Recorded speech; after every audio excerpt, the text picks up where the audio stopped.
അപ്പോൾ കുറേ പേര് ചോദിച്ചിട്ടുണ്ട് ഇനി മുതൽ നമ്മുടെ കാറിൻ്റെ ടെസ്റ്റൊക്കെ എങ്ങനെ അയക്കുന്നു. അപ്പോൾ ഡീറ്റെയിൽ ആയിട്ട് കാര്യങ്ങളൊക്കെ അറിഞ്ഞത് ഇന്നലെ മീറ്റിംഗ് ഒക്കെ കൂടിയത്. അപ്പോൾ സാറുമാരെടുത്ത തീരുമാനപ്രകാരം ഒരു ഡ്രൈവിംഗ് സ്കൂളിൽ നിന്ന് 2 കുട്ടികൾക്ക് മാത്രമാണ് ടെസ്റ്റിന് പോകാൻ അനുമതിയുള്ളൂ.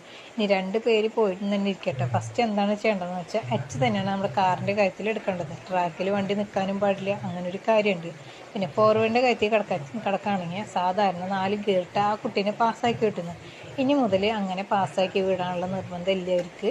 ഇനി മുതൽ ഒരു കുട്ടി 2 കിലോമീറ്റർ മാക്സിമം 2 കിലോമീറ്റർ ഓടിക്കണം. അതിൽ ഗിയർ കൂട്ടാനും കുറയ്ക്കാനും എന്തായാലും ചെയ്യേണ്ടതായിട്ട് വരും. ഇനി അടുത്ത പ്രശ്നം എന്താണെന്ന് ആലോചിച്ചുകൊണ്ടിരിക്കുകയെന്ന് വെച്ചാൽ അടുത്ത പ്രശ്നം ആലോചിക്കേണ്ട, നമ്മുടെ കയറ്റത്ത് നിർത്തിയിട്ട് ബാക്ക് ഇറങ്ങാണ്ട് ഫ്രണ്ടിലേക്ക് വണ്ടി എടുക്കാറാണ്. ഇനി അടുത്ത പോയിന്റ് എന്തിട്ടാണെന്ന് വെച്ചാൽ ആളൊരു സ്ഥലം പറയും, അവിടേക്ക് റിവേഴ്സ് എടുക്കാൻ നിങ്ങൾക്ക് പറ്റണം.